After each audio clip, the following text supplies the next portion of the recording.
Masih bersama dengan Chris John, juara dunia kelas bulu, dan juga Pak Ajumardi Arda, cedekan Muslim. Saya ke Pak Ajumardi. Pak Ajumardi, Muhammad Ali, almarhum Muhammad Ali pindah agama 1964. Saat itu sebagai agama minoritas dan mungkin hingga saat ini di Amerika. Pilihan itu sebagai seorang public figure yang begitu terkenal dulu? Ya, yang pertama karena saya kira banyak di kalangan hitam pada waktu itu ingin pertama kali melihat bahwa mereka melihat bahwa Islam itu adalah agama pembebasan, agama kesetaraan, agama di dalamnya tidak ada diskriminasi gitu. Jadi ini yang pertama alasannya, sehingga kemudian memang pada tahun-tahun 60-an itu adalah masa di mana terjadi gerakan nasional di Amerika secara keseluruhan yang menuntut kesetaraan hak, penghilangan diskriminasi gitu. Itu memang terjadi gejolak itu di kampus-kampus juga terjadi hal seperti itu. Jadi oleh karena itu beberapa tokoh kulit hitam ya itu kemudian pindah agama, masuk Islam gitu. Karena melihat sekali lagi Islam itu adalah agama yang mengajarkan kesetaraan, menentang diskriminasi gitu. Nah, tapi kita lihat Muhammad Ali adalah satu tokoh yang sangat terkemuka. Selain itu juga ada orang hitam yang lain juga sangat terkenal, namanya Malcolm X, Malik bin Sabas. Itu juga sangat giat di dalam menentang diskriminasi dan kemudian ingin mewujudkan kesetaraan. Tapi kedua orang ini membawa Islam dan memperjuangkan itu dengan cara-cara damai. Dengan cara damai? Cara-cara damai ya. Mereka melakukan rally tertib ya. Demo besar misalnya di Washington DC, tapi dengan cara damai. Jadi nggak ada misalnya. Jadi ketika mereka masuk Islam, maka kemudian tidak membuat Islam tersudut menjadi agama minoritas, tapi kemudian wah ini begini, orang ini kok masuk Islam gitu. Tidak dipersoalkan oleh masyarakat Amerika secara keseluruhan karena itu alasannya. Yang kedua, kenapa pada tahun 60-an itu terjadi gelombang orang hitam masuk Islam, itu adalah karena mereka ingin kembali ke akarnya. Karena Muhammad Ali, Malcolm X dan seluruh orang hitam itu adalah orang-orang yang dipaksa oleh orang kulit putih ke Amerika pada abad 17 dijadikan budak gitu. Dijadikan budak di Amerika. Nah, sebagian besar mereka adalah penganut agama Islam pada waktu dibawa dari Afrika itu. Nah, ketika terjadi pergolakan untuk menuntut kesetaraan, penghapusan diskriminasi, maka kemudian mereka ingat kembali tentang sejarah nenek moyang mereka dari Afrika yang tadinya Muslim. Gitu. Pak Ajumardi, ini kan ketika ia memutuskan untuk berpindah agama, ia adalah seorang public figure. Seperti apa pilihan seorang Muhammad Ali ketika itu kemudian berdampak pada toleransi umat beragama di Amerika? Sebetulnya pada zaman-zaman Muhammad Ali itu tidak ada masalah ya. Tidak ada, saya melihat tidak ada dalam sejarah, karena saya juga mempelajari sejarah Islam di Amerika ya. Yang pertama kali muncul itu kan Nation of Islam, NOI itu. Itu memang sempat juga NOI ini, sekarang NOI itu dipimpin oleh Louis Farrakhan namanya. NOI itu agak rasis, misalnya bahwa manusia yang terbaik diciptakan Tuhan itu hanyalah orang hitam. Orang kulit putih itu adalah iblis. Sempat seperti itu. Tapi kemudian terjadi perubahan. Mereka menjadi mainstream, terutama dimotori oleh Muhammad Ali dan Malik bin Sabas tadi itu, Malcolm X. Sehingga kemudian mereka pergi naik haji, pergi berkunjung ke negara-negara Muslim, negara yang berpenduduk Muslim seperti Indonesia. Nah, itu kemudian membuat mereka itu semakin dekat kepada mainstream gitu, dan oleh karena itu tidak ada masalah dengan masyarakat Amerika secara keseluruhan, meskipun orang hitam di Amerika ini terbelah jadi dua kelompok besar. Pertama Nation of Islam, itu yang tadi itu agak sedikit anti kulit putih lah. Kemudian ada yang mainstream itu dipimpin oleh Warisuddin Muhammad namanya, berpusat di Chicago. Nah itu sama dengan kaum muslimin Sunni lain, mereka adalah Sunni gitu. Jadi mereka aktif dalam penyiaran Islam, dalam pendidikan, punya Islamic College di beberapa tempat gitu. Jadi pada zaman-zaman itu tidak ada kesulitan, menurut saya sih nggak ada masalah, orang kulit putih juga nggak keberatan gitu. Walaupun sebetulnya diskriminasi itu masih terjadi terhadap orang kulit hitam gitu ya. Tapi saya kira sejak 1980-an gitu, semakin banyak orang kulit hitam yang aktif dalam olahraga basketball, American football dan sebagainya, maka kemudian Bisa mereka semakin menjadi tidak terdiskriminasi. diskriminasi. Saat ini juga kita bisa menyaksikan di layar kaca Anda, Saudara. Ini adalah gambar terkini yang kami dapatkan dari Louisville, Kentucky, Amerika Serikat. Detik-detik prosesi pemakaman almarhum Muhammad Ali. Saya ke Mas Kris. Mas Kris, Ya. Anda sempat menyinggung tadi ada pola permainan atau pola apa namanya, bahasa awalnya pola permainan lah. Ya. Dari seorang Muhammad Ali yang begitu khas, spesial menurut Anda. Ya. Seperti apa sih? Apa ya, dia bermain untuk bertandingnya dengan memang tipe boxer ya, tapi memang yang memang menggunakan kelincahan-kelincahan kaki yang memang sulit dipukul juga. Dan ini yang kemudian membuat dia berkali-kali menjadi juara dunia. Yang apa hal yang dimiliki oleh seorang Muhammad Ali menurut Anda yang belum Anda temukan di antara petinju-petinju yang ada saat ini? Ya, dia bisa menari di atas ring ya dengan sangat indah sekali dan melancarkan pukulan-pukulan yang sangat terarah gitu untuk menghadapi lawan-lawannya.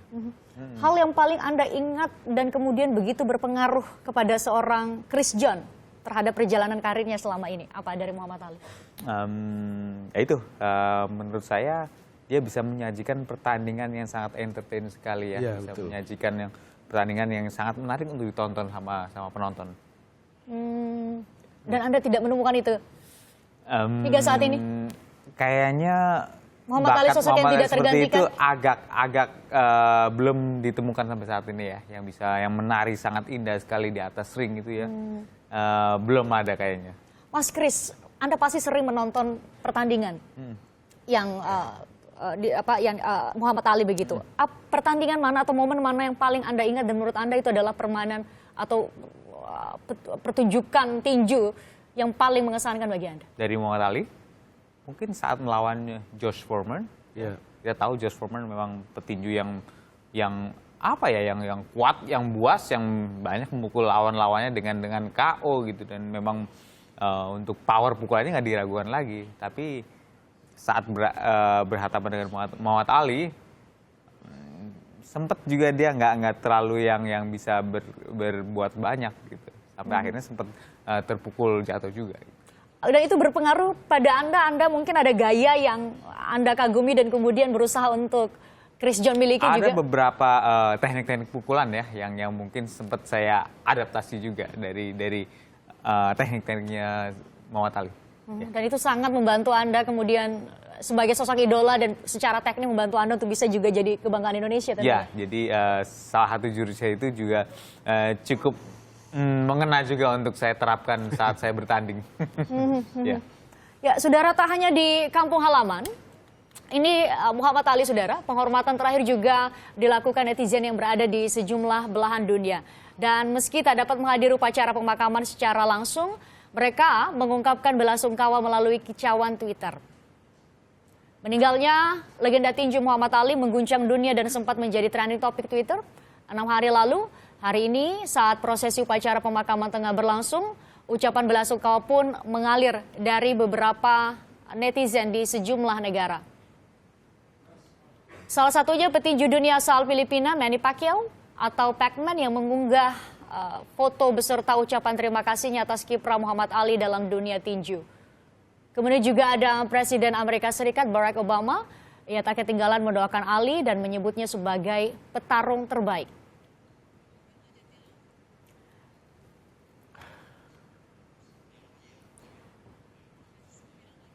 Pak Azumardi, Ya. Anda melihat sosok seperti Muhammad Ali, sosok yang Muslim, berada di negara yang berpandangan lain atau sebaliknya kepada Islam sendiri. Kita tahu di Amerika Serikat ia sempat sangat keras menentang Islam dilekatkan dengan agama teroris.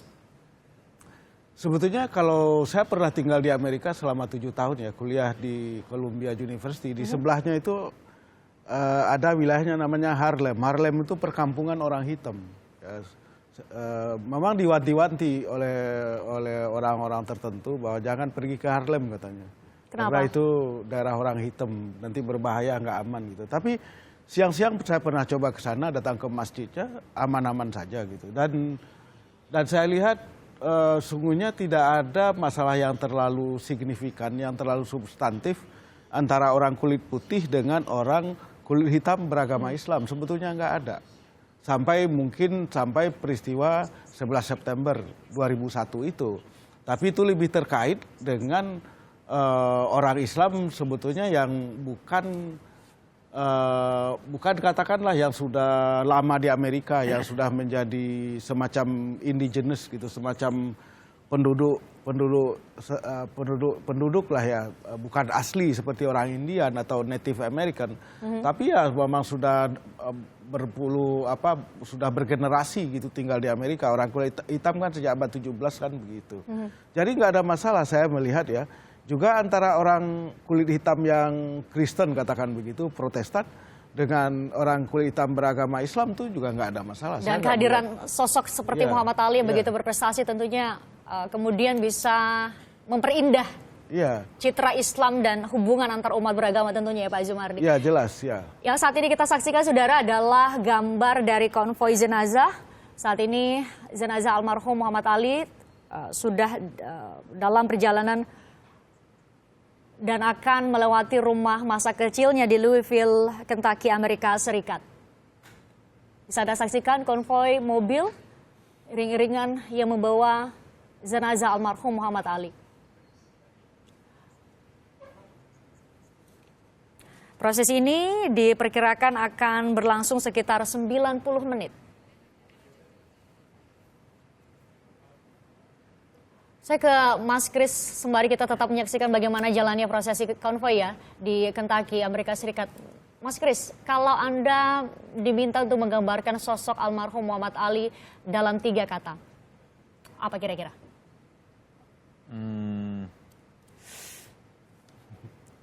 Sang legenda. Sosok sang legenda tinju. Sosok sang legenda tinju. Ya. Bagi Anda legend dan tak tergantikan. Betul. Pak Azumardi sebagai sosok Muslim, petinju yang begitu berprestasi, bagi Anda?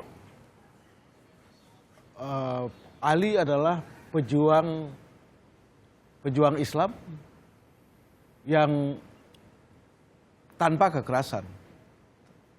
Kekerasan misalnya memperjuangkan itu tadi yang saya katakan, menuntut kesamaan hak, penghilangan diskriminasi, ya tidak dengan cara-cara yang mungkin sekarang ini kan ada orang-orang Islam yang suka juga ada gitu, yang menggunakan cara-cara kekerasan itu. Tapi yang saya lihat itu baik Muhammad Ali maupun Malcolm X ataupun Malik bin Sabas itu ya tidak melakukan cara-cara seperti yang jalan pintas gitu ya, cara-cara yang sebetulnya tidak diajarkan oleh Islam sendiri. Berjuang di jalan yang damai, itu yang Anda ingat dari itu yang saya ingat, berjuang di jalan yang damai. Muhammad Ali. Tentu kita ucapkan selamat jalan juga kepada almarhum, sosok yang begitu inspiratif tidak hanya bagi seorang Chris John, tapi juga seluruh dunia tentunya, karena kita mengingat ia dengan segala prestasi dan juga kontribusinya kepada dunia. Terima kasih.